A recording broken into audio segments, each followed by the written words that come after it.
Ay ito na po ang hinintay natin na hula ni Madam Wendra kay First Lady Liza Marcos.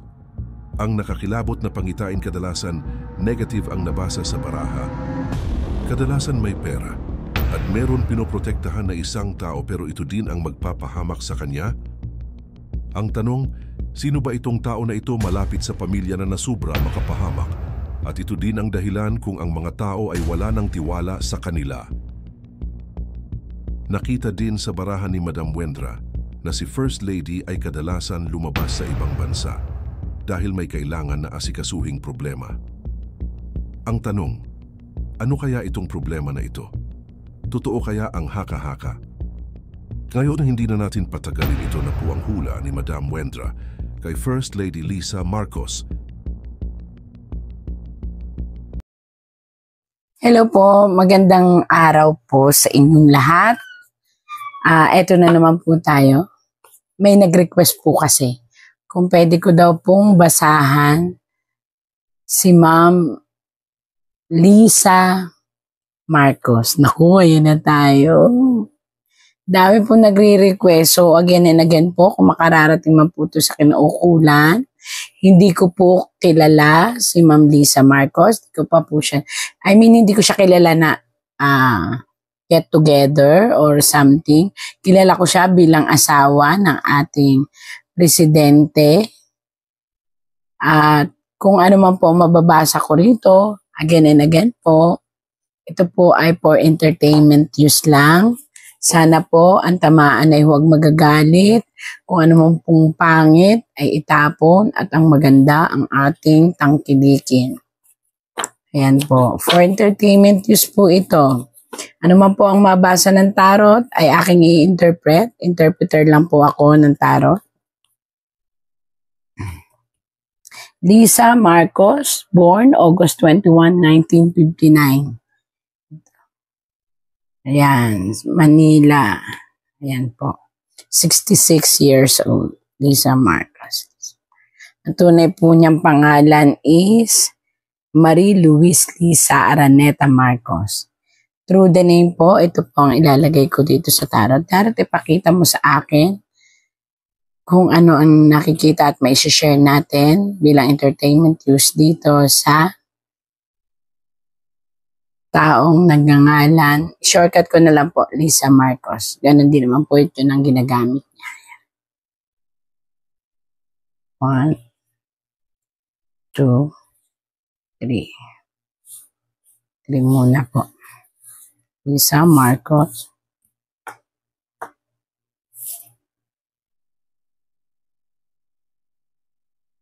Kung makikita nyo po ito po ay isang lalaki po. Pero again po, ang binabasahan ko po ay si Ma'am Liza. Hindi ko alam ba't dumating ito.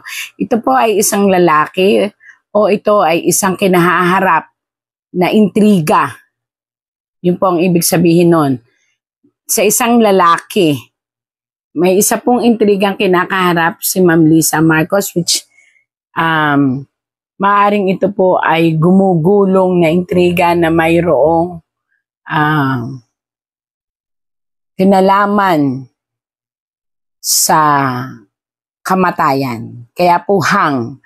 Ibig sabihin ng hangman, isang lalaking wala na sa mundo, spirit niya is hang, maaaring namatay siya or what, ito naman po ay alam ng tao, na kung saan po ay lumabas po sa tarot dito na kinasasangkutan ng ating si Ma'am Liza Marcos. Yan. Bakit yan lumabas ay hindi ko alam. Ito ang kasunod.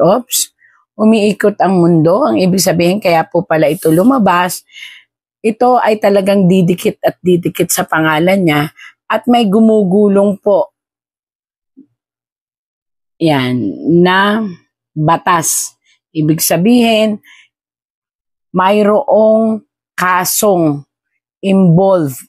Pero hindi ko alam kung ano po yung kasong yun. Kung ito ba ay point out siya, pero lumabas po sa kanya. Kaya ang sabi dito po, Dawit ang pangalan niya sa kasong ito. At ito po'y gumugulong. Ibig sabihin ng gumugulong, kaya ayan po, gumugulong. Ito po ay nagpapatuloy at ito po ay dinidinig. Malalim ang Tagalog. Dinidinig sa korte o sa batas. Ayan po. Pero nakadawit po, dumawit po sa kanya yan. At kailangan niya itong masolusyonan o maresolbahan ang pagdawit ng kanyang pangalan kung hindi po ito'y nangangahulugan ng pagbagsak ng kanyang pangalan. Ayan po. Bakit po sinabi ko again na pagbagsak ng kanyang pangalan at makakasira sa reputasyon ng kanilang pamilya dahil po kung napapansin niyo po, ito po ay tagumpay na nakabaliktad. Ang ibig sabihin, ito po ay gumugulong pa lang, hindi pa alam kung magtatagumpay na malinis ang pangalan niya o ito ay madidikit at madidikit sa kanya habang buhay. Yun po ang ibig sabihin nito.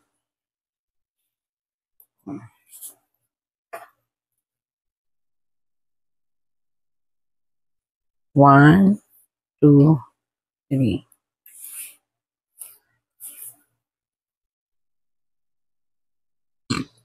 Excuse po. Sa ngayon po ay nasa malayo ang atmosphere ng ating si Ma'am Lisa Marcos. On and off, ayan nga po, parang on and off na malayo, malapit. So, ibig sabihin siguro, syempre sila may capability para umalis o bumalik. Pero ito po ay mukhang may kinalaman dito ang kanyang pag-alis ng Pilipinas at paglayo. Yan. Paglalakbay niya na para siyang walang pakialam, may inaayos, parang ganon. Walang pakialam, may inaayos, parang may nililinis sa kanyang pangalan. So marahil ma-attend siya ng mga batas dito, tapos ayun, wala po ang atmosphere niya dito sa Pilipinas. Hindi ko alam kung nasaan siya, pero pabalik-balik lang po siya. Yun ang sabi po dito. So, hindi siya nawawala. May nagsasabi po kasi, nasaan si Ma'am Lisa Marcos? Sabi po ng tarot po ito ha, on and off siya. Umaalis, bumabalik. Umaalis, bumabalik. Pero mayroon siyang mga dapat ayusin. Kaya siya umaalis at bumabalik ng Pilipinas. May kakaharapin po si Ma'am Lisa Marcos na intriga. Magpakaingat po kayo. May future na parating na napakalaking intriga at ito may kinalaman sa isang kamag-anak na lalaki na ito ay haharap at maaaring mapag-usapan ng buong mundo at ito'y maging isang expose. Ayan po. Mag-ingat.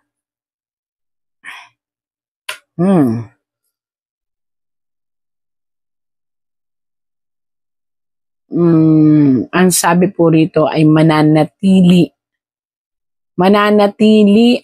ang kanyang pagsuporta po ito sa kanyang asawa at sa kanyang pamilya, lalong-lalo na po sa isang kamag-anak. O bakit gano'n? Ay, kamag-anak na maaaring kapag nagpatuloy na suportahan niya ay magdala rin sa kanya sa malaking kahihiyan. Ito po yun. Nakita niyo ang lalaking nakataob? Kaya sabi ko po sa inyo, ayun, paghawak niya sa kanyang pamilya, sa kanyang mga minamahal, lalong-lalo na sa isang lalaki. Bakit po nasabing kamag-anak ito? Kung makikita niyo po doon yung lalaki, kapag po yan ay white, asawa.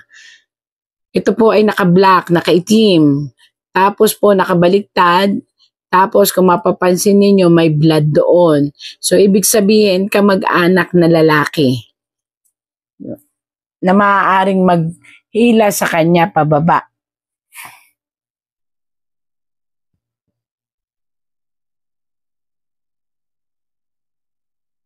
Ito po ay ang paglaban. Ibig sabihin may kinakalaban siya. At may kinakaharap siya na isang malaking kaso. Hindi ko po alam to pero malayo po itong kasong ito. Wala po ito. Maaring ito'y usapin or kaso. Interpreter lang po ako. Meron po si Ma'am Lisa Marcos na kinakaharap. Hindi ko po alam kung ito ay kaso o usapin. Pero ito po'y nasa malayong lugar. Yan po. Paano po nangyaring usapin? Kasi po, napapansin nyo po, may hawak siya, na lumalaban siya, nag-iisip, pinipilit niyang maging white ang sitwasyon. So, meron siyang ipinaliliwanag. Hindi ko alam ito kung ano to, kung kaso o usapin. Malinaw po ang sinabi ko, ha? At maaaring kung hindi niya aasikasuhin ay magbibigay sa kanya ng isang malaking kabiguan. Kaya dapat niyang asikasuhin kung ano yan. Dahil naririto po, ayon sa tarot, isang kabiguan ang kanyang kakamtan pag hindi niya ito nalusutan itong usapin na ito na kanyang kinakaharap sa malayong lugar. Ko alam kung ano yan. Ba yan?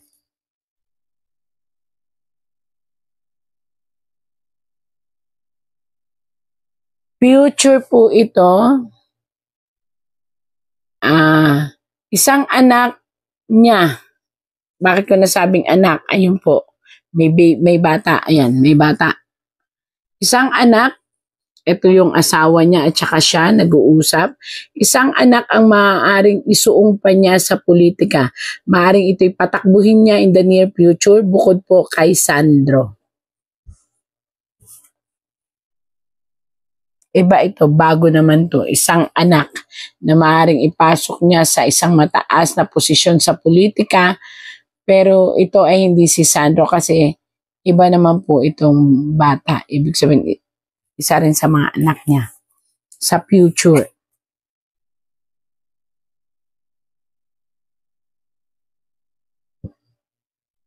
Puro ano po ito? Balakin. Ito ay balakin, mga plano niya. Ayan po, na hahadlangan dahil masasangkot sa isang investigasyon. Hindi ko po alam kung anong investigasyon na yan. Pero itong masasangkutan niya ay mula dahil sa kanyang kadugo din. In the near future po, ito ang sinasabi ko. Pero dito ay pinakikita talagang ang matatag nilang pagmamahalan at pagsasama ay talaga namang susukatin ng panahon. Ayan. Ito pong katatagan ng kanilang pagsasama ng kanyang kamag-anak at ng kanyang asawa at ng kanyang anak ay susukatin ng panahon. May darating po sa kanilang pagsubok. Itong pagsubok na ito is kakaharapin bago matapos ang terms ng ating President Marcos. Pero nakita naman dito na talagang pilit nila ipapakita na strong ang kanilang relationship.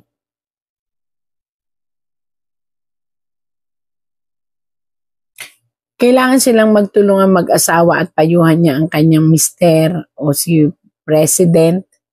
Ito po, kita nyo ang lalaki, ha?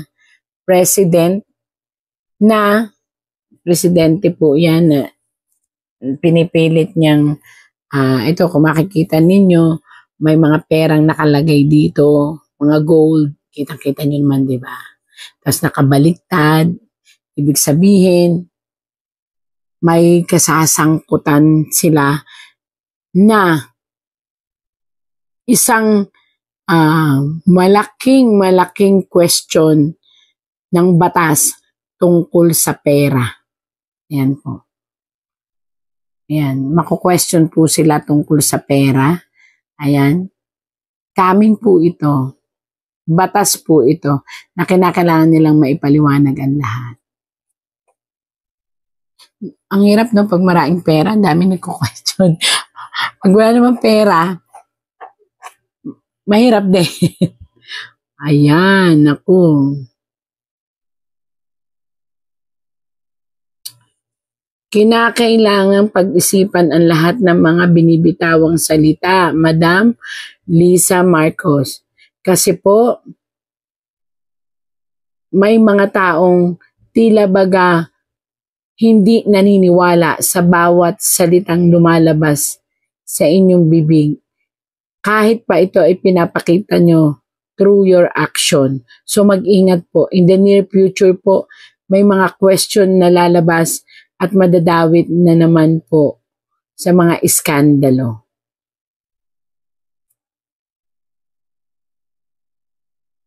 Sapagkat si Ma'am Lisa Marcos ay pinanganak talaga na may salapi, may pera, ibig sabihin, hindi siya galing sa hirap, ayan, kaya nakalagay na.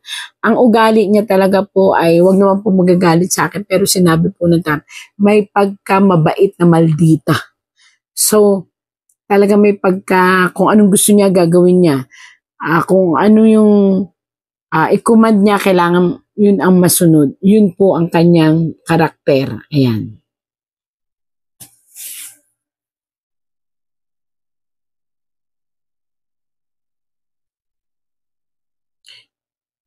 Ito ay pagpaplano na hindi ko alam kung hanggang kailan, pero nagnanais na lumayo. Isang pagpaplano po ito in the future na nais lumayo at manirahan sa isang malayong lugar, malayo sa Pilipinas. Yun po ang lumabas dito sa tarot. Isang plano na may pupuntahan, ito po yung future na pupuntahan, na malapalasyo at magandang lugar na doon maninirahan. Ito po yun. Ayan.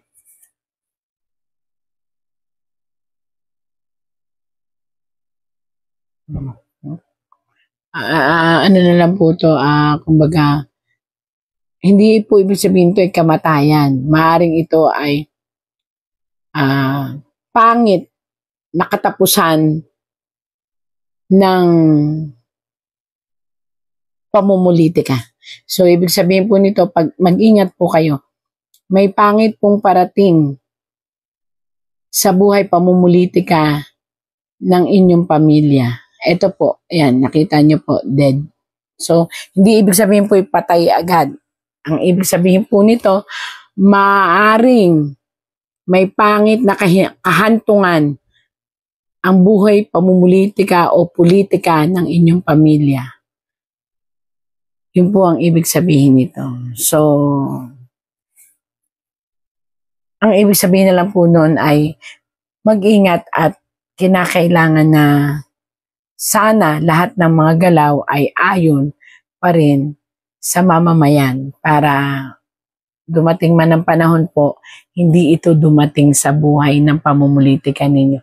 Ang pangit na kalalabasan ng posisyon ng pamumulitika ng inyong pamilya. Yan.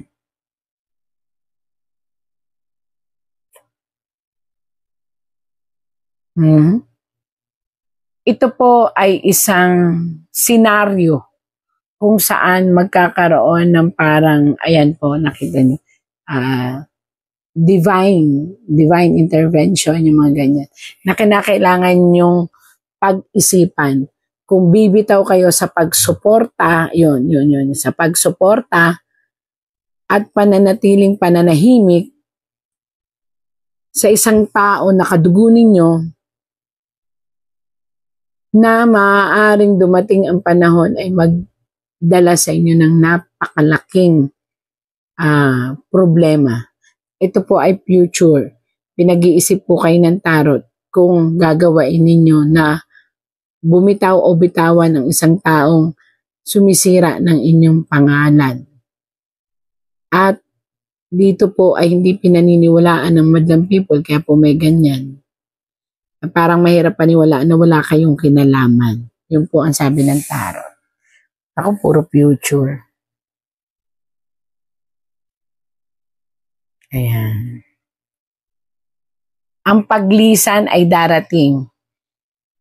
Kagaya kanina po ng sinabi, ang pagpaplano na manirahan sa isang malayong lugar na may magandang tahanan na malapalasyo, ito po ang nais ninyo at gagawin po ninyo. Ibig sabihin, kaya po inilagay ko yun dito, yung po nakita ng tarot na plano at inyong gagawin talaga. Ang Ayan, paglayo o paglalayag o pag-alis. Ayan po.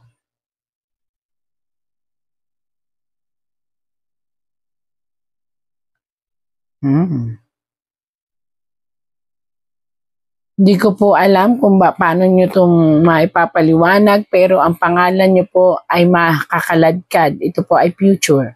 Makakaladkad po sa isang kaso ng financial. Malaking kaso po itong kakaharapin tungkol sa financial at maaaring madawit kayo. Ayan po, kaya hawak nyo po yun, tapos nakatingala, parang mag-explain or magpapaliwanag. Ganyan. So, from now, ito po yung aking basa kay Ma'am Lisa. Sa health po niya, baka ingatan po alam ko naman pong stress kayo dahil ganyan po talaga ang magaganda ang buhay, mayayaman, laging stress. Pero dito po, ingatan po ang stumble down, yung buto, yung pagkadulas o pagka-aksidente. Ingatan po. Pati na po ang mga kamay, neuro, puso. Yan. Because maybe po of stress.